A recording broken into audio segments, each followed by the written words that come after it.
వేమారెడ్డి అడుగు జాడల్లో వేమారెడ్డి అడుగు జాడల్లో వేమారెడ్డి అడుగు జాడల్లో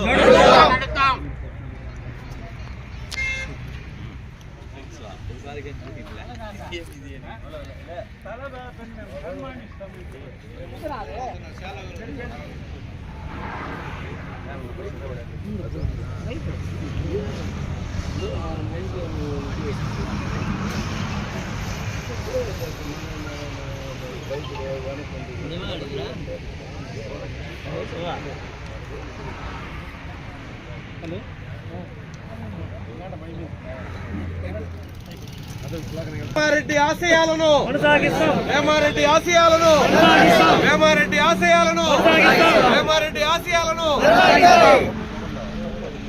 జోహార్ వేమారెడ్డి జోహార్ వేమారెడ్డి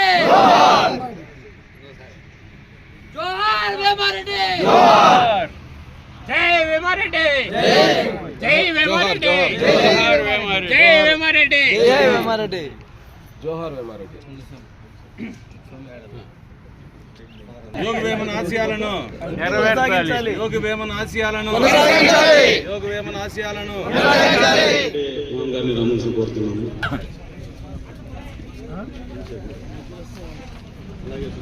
ఈరోజు ప్రజాకవి, ఒక జాతీయ కవిగా గుర్తింపబడినటువంటి తెలుగు కవి వేమన గారిని గురించి ఈరోజు మనం చర్చించుకోవటం చాలా సంతోషించదగ్గ విషయం. ఎందుకంటే వానలు తడియని వారును, అంటే వానలో తడవని వారు కానీ, పూనుక వేమన్న చేత పొరగని వారు, నానా దిక్కుల వెదకిన కానమురా ఎంతవాని కవి చౌడప్ప అని చౌడప్ప చెప్పాడు. చౌడప్ప కవి అంటే వానలో తడవని వారు కానీ, వేమన పద్యం కానీ, కనీసం వేమన పద్యంలో ఒక సూక్తి కానీ తెలియనటువంటి తెలుగు వాళ్ళు ఎవరూ ఉండరు.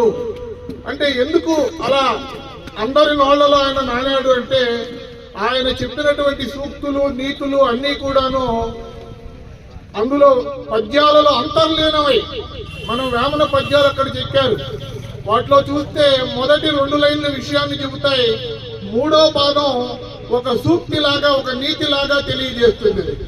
మరి ఆ రకంగా చెప్పినటువంటి కవి మరొకరు లేరు. ఇప్పటి వరకు వేమన పద్యాలు దాదాపు 5,000కు పైగా సేకరించడం జరిగింది. ప్రతి విషయంలోనూ వేమన ప్రవేశించని సామాజిక సమస్యే లేదు. అన్ని సమస్యల మీద ఎప్పటికప్పుడు వెళుతూ అక్కడ ఉన్నటువంటి సమస్య మీద ఆసువుగా, అంటే అప్పటికప్పుడే పద్యాన్ని చెప్పుకుంటూ వెళ్ళినటువంటి వాడు వేమన. అయితే వేమనను దాదాపు 500 సంవత్సరాల పాటు వెలుగులోకి రాకుండా చేసింది ఆనాటి సమాజం. వేమన అనేటటువంటి ఒక కవిని, ఆయన యొక్క సాహిత్యాన్ని సమాజంలోకి వెలుగులోకి తీసుకురాకుండా అడ్డుపడింది ఆనాడున్నటువంటి బూర్జువా నాయకులు, ప్రభుత్వాలు కావచ్చు, అన్నీ కూడా. ఎందుకంటే ఆయన ఉన్నటువంటి రుగ్మతలను, నాయకత్వాన్ని మొత్తాన్ని కూడా విమర్శించినటువంటి వాడు. మరి అవి బయటకు పొక్కకుండా ఉండాలి అంటే ఆయన సాహిత్యం వెలుగులోకి రాకుండా చేయాలి అని చేసినటువంటి పరిస్థితి. అయితే మనకు ఈ క్యాంబెల్ అనేటటువంటి బ్రిటిష్ అతను 1808లో ఈ వేమన పద్యాలను సేకరించడం మొదలుపెట్టాడు.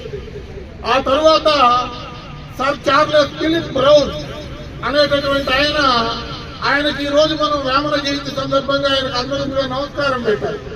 కారణం ఏమంటే, ఈ వేమన పద్యాలను వెలుగులోకి తీసుకొచ్చినటువంటి ఆంగ్లేయుడు చార్లెస్ ఫిలిప్ బ్రౌన్. మొట్టమొదటగా జనాలందరూ పాడుకుంటుంటే ఇవేవో చాలా బాగున్నాయని చెప్పి తెలుగు నేర్చుకొని 696 పద్యాలను ఆయన సేకరించి ముద్రించాడు. అంటే మొట్టమొదట ముద్రణ రూపంలోకి తీసుకొచ్చాడు. ఆ తర్వాత అనేక మంది, సర్ కట్టమంచి రామలింగారెడ్డి గారు విశేష పరిశోధన జరిపారు వేమన సాహిత్యం మీద. ఆ తర్వాత తెలుగు విశ్వవిద్యాలయం పూర్వ ఉపకులపతిగా ఉన్నటువంటి ఆచార్య గోపి గారు, ఇప్పుడు కడపలో ఉంటున్నటువంటి రాచపాళెం చంద్రశేఖర్ రెడ్డి గారు, ఇలా చెప్పుకుంటూ వస్తే అనేక మంది ఈ వేమన సాహిత్యం మీద విశేష కృషి తెలిపి ఈ రోజు మనకు ఒక 5,000 పద్యాల వరకు సేకరించినటువంటి పరిస్థితి. మరి మనం వేమన అడుగుజాడల్లో నడుస్తున్నామంటే వేమన అడుగుజాడలంటే ఏమిటి? ఇంతవరకు నినాదాలు ఇచ్చాం అక్కడ మనం వేమన్న బాటలో పయనిద్దామని. ఏమిటి వేమన్న బాట? వేమన్న బాట అంటే మనకందరికీ వేమన్న అంటే అక్కడ ఉన్నటువంటి విగ్రహం బట్టలు లేకుండా తిరిగాడేమో అని. కానీ చరిత్రలో ఎక్కడ చూసినా వేమన్న బట్టలు లేకుండా తిరిగినాడు అనడానికి ఆధారాలు లేవు. ఆయన చెప్పాడు, మొదలు బట్టలేదు, తుదను బట్టలేదు, నడుమ బట్టగట్ట నగుబాటు కాదకో అన్నాడు. పుట్టినప్పుడు బట్టలేదు, చచ్చేటప్పుడు బట్టలేదు, మరి మధ్యలో బట్టగట్ట నగుబాటు కాదా అని ఒక పద్యం చెప్పాడు. దీన్ని బట్టి మనాళ్ళు ఆయన అసలు బట్టే కట్టలేదు అనేటటువంటి విధంగా ఎక్కడ చూసిన ఆయన విగ్రహాలని నగ్నంగా పెట్టడం, ఇంకా మరీ బాగోదనుకుంటే చిన్న గోచీ పెట్టి పెట్టడం జరిగింది. అవే విగ్రహాలు. అంటే వేమన ఎప్పుడూ కూడా నగ్నంగా తిరిగినాడడానికి చరిత్రలో సాధ్యం లేదు. ఒకవేళ అలా ఉండి ఉంటే ఆనాటి సమాజం అయిన రాళ్లతో కొట్టేది. మనం కూడా ఎవరైనా బట్టలు లేకుండా తిరుగుతూ ఉంటే మనకి బట్ట కప్పటమో తరివేయటమో చేస్తుంటాం. కానీ ఆయన సాహిత్యాన్ని మనం సరైన రీతిలో అర్థం చేసుకోక ఆయనను బట్టలు ఇస్తే తిరిగాడు అనేటటువంటి పరిస్థితులకి మన ఆలోచన వచ్చింది. ఇప్పుడు అల్ప బుద్ధివానికి అధికారం ఇచ్చిన దొడ్డవారి నెల్ల తొలగగొట్టు, చెప్పు తినడి కుక్క చెరకు తీ పెరుగున విశ్వదాభిరామ వినురవేమ అన్నాడు. ఆయన ఇవన్నీ చెప్పి దాదాపు 600-700 సంవత్సరాలు అవుతాంది. ఈనాటికి కూడా అవన్నీ సజీవంగా అక్షర సత్యాలుగా ఉన్నాయి. అంటే బుద్ధి లేని వాడికి అధికారం ఇస్తే కూడా ఉండే వాళ్ళందరినీ కూడా బయట తరిమేసి వాడికి కావాల్సిన వాళ్ళనే దగ్గర చేర్చుకుంటాడు అని. చెప్పు తినడి కుక్క చెరకు తీపి, చెప్పే దానికి కుక్కకు రుచి కానీ చెరకు తీపిగా ఉంటుందా? ఇట్లా చెప్పుకుంటూ పోతే మనం అనేక రకాలైనటువంటి పూజలు ఇవన్నీ చేస్తుంటాం. ఎందుకు చేస్తామంటే ఇతరులు మెచ్చుకోవాలి. మా ఇంట్లో ఈరోజు సత్యనారాయణ వ్రతం చేశామంటే అబ్బా ఎంత బాగా అలంకరించామో ఏమో చేశామని. అది కాదు కదా కావాల్సింది. ఆత్మశుద్ధి లేని ఆచారం అది ఎలా, భాండ శుద్ధి లేని పాఠమేలా, చిత్తశుద్ధి లేని శివపూజలేలరా విశ్వదాభిరామ వినురవేమ. కాబట్టి మొట్టమొదటి చిత్తశుద్ధి ఉండాలి. ఏ పని చేయాలన్నా ఆత్మశుద్ధితో చేసినప్పుడు మాత్రమే దానికి ఫలితం దక్కుతుంది తప్ప ఏదో ఆడంబరానికో ఇతరులు మెచ్చుకోవాలనో చేసేటటువంటివి పనికిరావు. మరి ఆయన అటు వెళ్తుంటే ఒకసారి భార్యాభర్తలు గొడవ పడుతున్నాడు. అక్కడ చెప్పాడు, ఆలి మాటలు విని అన్నదమ్ముల రోసి వేరుపడి వాడు వెర్రివాడు, కుక్క తోకబట్టి గోదావరీదున విశ్వదాభిరామ వినురవేమ. దాదాపు కుటుంబాలు వేరుపడేదంతా కూడా భార్య మాటలు వినే. అన్నదమ్ములు బాగున్నా భార్య మాటలు వినే. కాబట్టి ఆయన ఎప్పుడో 600 సంవత్సరాల క్రితం ఈ రోజుకి కూడా సజీవంగా జరుగుతున్నటువంటి వాస్తవం. మనం మూర్ఖులను మార్చలేము. ఎలుగు తోలు తెచ్చి ఏడాది ఉతికినా నలుపు నలుపే గాని తెలుపు కాదు, కొయ్య బొమ్మ తెచ్చి కొట్టినా పలుకున విశ్వదాభిరామ వినురవేమ. ఎలుగు బంటి తను తోలు తెచ్చి మనం ఎంత ఉతికినా అది మారదు. కొంతమంది మూర్ఖులు కూడా మనం ఎంత చెప్పినా మారరు, వాళ్ళు అలాగే ఉంటారు. మనం ఇప్పటికీ చూస్తున్నాం. చాలా మంది నేను పట్టిన కుందేటికి 3 కాళ్ళు అని చెప్పి తిరిగేటటువంటి వాళ్ళు. కొన్ని చోట్ల మన మాటకు చెల్లుబాటు కాదు. మన మాటకు చెల్లుబాటు కాని చోట మనం అక్కడ ఎదిరించి మాట్లాడకూడదు. అనువు కాని చోట అధికులమన రాదు, కొంచెం ఉండుటెల్ల కొలువ కాదు, కొండ అద్దమందు కొంచెం అయి ఉండదా విశ్వదాభిరామ వినురవేమ అన్నాడు. మరి కొండ అద్దంలో చూస్తే అంతే ఉంటుంది. అంత మాత్రం చేత కొండ ఏం కరిగిపోదు. కాబట్టి నీకు అక్కడ అనువుగా లేదంటే అక్కడ నువ్వేం మాట్లాడద్దు, నిశ్శబ్దంగా ఉండు. మనకు పోయేదేమీ లేదు కదా, అక్కడ గొడవ పడి మాట్లాడాల్సినటువంటి అవసరం లేదు అని. ఇంకా మనందరిలో ఉన్నటువంటి ఒక చెడు గుణం ఏమంటే మనకి ఎంత వచ్చినా పక్కన వద్దు కొంచెం లాక్కుందాం అనేటటువంటి గుణం. దీని గురించి ఆయన అప్పుడే చెప్పాడు, పాలసాగరమున పవ్వళించిన స్వామి గొల్లవారి పాలు కోరనేల, ఎదుటి వారి సొమ్ము ఎల్లవారికి తీపి విశ్వదాభిరామ వినురవేమ. మహావిష్ణువు పాల సముద్రం మీదే పడుకో అన్నాడు. ఆయన ఏం చేశాడు, అన్ని ఒక సముద్రం పాలే ఆయన దగ్గర ఉంటాయి వదిలేసి గొల్లవారి ఇండ్ల పాలు కోరనేల. కృష్ణావతారంలో గొల్లల ఇండ్లలో అంతా పోయి పాలు దొంగిలిచ్చాడు. పాలు వెన్న పెరుగు ఒకటి ఎదుటి వారి సొమ్ము ఎల్లవారికి తీపి అని. ఇంకా మనం చాలా తప్పులు చేస్తుంటాం, ఎవరు చూడలేదు అని అటు ఇటు చేసి చెప్తుంటాం, తప్పులు చేస్తుంటారు. అంతరంగమందు అపరాధములు చేసి, మనం అంతరంగంలో అపరాధాలు చేసి మంచి వాని వలనే మనుజుడు, పైకేమో మంచిగానే ఉంటాం. ఇతరులు ఎరుగకున్న ఈశ్వరుడు ఎరుగడా విశ్వదాభిరామ వినురవేమ. ఇతరులు తెలియ నిన్ను చూడకపోవచ్చు నువ్వు చేసిన తప్పులు, కానీ మన ఊర్లో ఒక ఆయన ఉన్నాడు కదా, చివరిగా మనం వెళ్ళాల్సిన చోటు ఒకటి ఉంది, మరి అక్కడ ఉన్నాయని చూడకుండా ఉంటాడా, నువ్వు పోయిన రోజు లెక్కంతా అడగకుండా ఉంటాడా అని చెప్పాడు వేమన. ఇవన్నీ మనం తెలుసుకోగలిగితే, మనం ఈ మధ్య కాలంలో ఈ గుళ్ళు గోపురాలు వ్రతాలు ఎక్కువైపోయాయి. భక్తితోనంటే కాదు,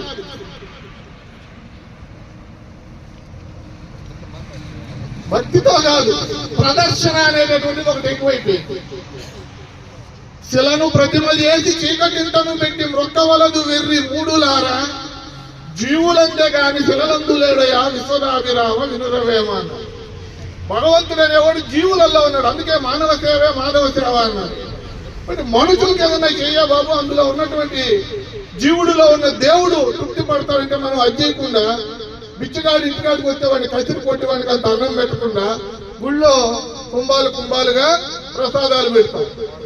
ఇది భగవంతుడు తింటాడా? రాతి బొమ్మకేల రెండైన ఒలువలు గుళ్ళు గోపురములు కుంభములను కూడుగుడ్డ తాను కోరునా దేవుడు విశ్వదాభిరామ వినురవేమ. కూడుగుడ్డ నిన్ను అడుగుతాడా దేవుడు? నిన్ను కూడుగుడ్డ అడిగేవాడైతే వాడు దేవుడు ఎట్ట అవుతాడు? దేవుడు మనకి ఇచ్చేటటువంటి వాడు, కానీ మన దగ్గర తీసుకునేటటువంటి నీచ స్థాయిలో దేవుడు ఉంటాడా? అంటే మనము దేవుడికే డబ్బులో ప్రసాదమో ఇచ్చి దేవుడి కంటే నేను గొప్పవాడు అనేటటువంటి విరవీగే స్థాయిలో మనిషి ఎదుగుతున్నాడు. ఇది తప్పు అని హెచ్చరిస్తున్నాడు రామ. పుట్టోళ్ళు తినేసేటట్టయితే ఒక్కరు కూడా ప్రసాదాలు పెట్టరేమో, పుట్టేళ్ళు నరకరేమో.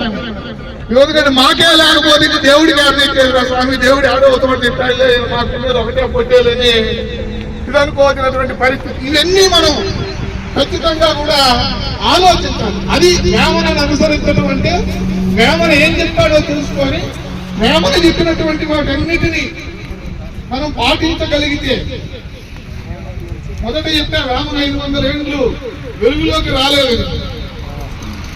ఆనాడు బ్రాహ్మణ సమాజం ముఖ్యంగా వేమన బ్రాహ్మణుల చేసేటటువంటి వ్యక్తిని వ్యతిరేకించారు. విప్రులెల్ల చేరి వెర్రి కూతలు పూసి సతిపతులను కోర్ప సమ్మతమున మును ముహూర్తముంచ ముండెట్టు మోసరా విశ్వదాభిరామ వినురవేమ.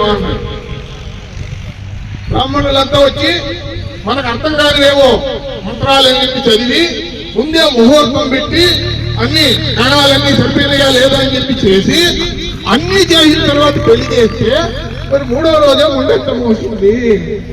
మరి లగ్నం పెట్టిన వాడిని తప్ప, లగ్నంది తప్ప, ఆత్మవేని నమ్మిన నీ తప్ప.